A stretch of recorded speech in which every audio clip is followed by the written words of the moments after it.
અને અત્યારે તમામ સંતો અને સ્વામી જ્યારે આવશે ને શરૂઆત ત્યાંથી થશે. તો અત્યારે તમે ક્રિયાશીલી કરી લેજો, પ્રેક્ટિસ થઈ જાય. ઓકે, આપણી કથા મંડપ તરફ થવા જઈએ. આ પોથી યાત્રા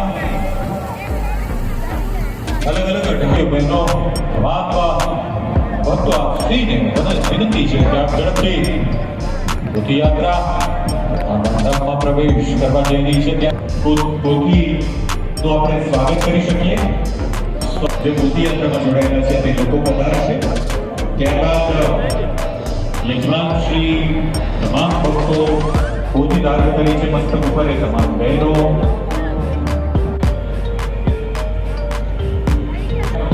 વાલા ભક્તો આપ સૌને વિનંતી છે કે પોથી યાત્રાના આગમન પૂર્વે આપણે સૌ આપણી આતુરતાથી સ્વાગત કરીએ.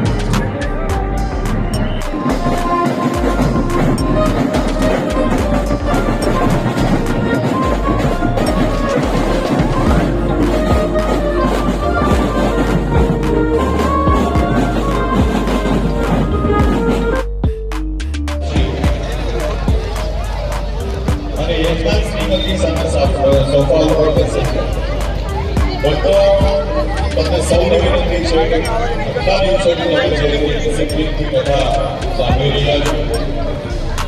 આપ સૌને વિનંતી છે કે ખૂબ શાંતિથી આપ આપણો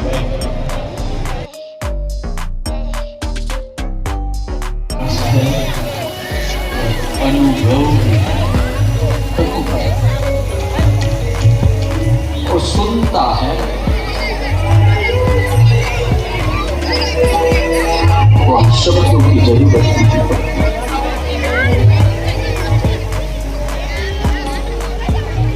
महाराज की जरूरत भी नहीं पड़ती. वहाँ तो सिर्फ भाव मेरा दर्द झलक जाता. ईश्वर मेरी प्रार्थना स्वीकार. આપણું બધાનું કોના ખબર છે આ જે તમે દેખો છો એ હવે જોવો છો. આ કથા નથી કોઈ પ્રશ્ન કરતું,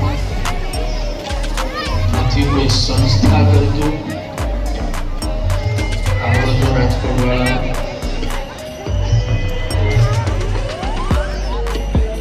આ કથા માત્ર ને માત્ર મારા વાલા વાલા દાદાના છોકરાઓ કરી રહ્યા છે.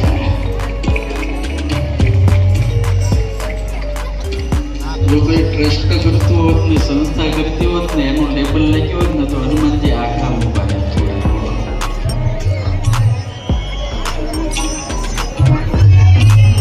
આ લોકો પત્રકારોને મળવા જાય, મીડિયાવાળાને મળવા જાય ત્યારે કોઈનું નામ લખાવતી કોઈનું નામ નથી. તે કેવું છે હનુમાન ચાલીસા એવા કથા સમિતિ કોઈ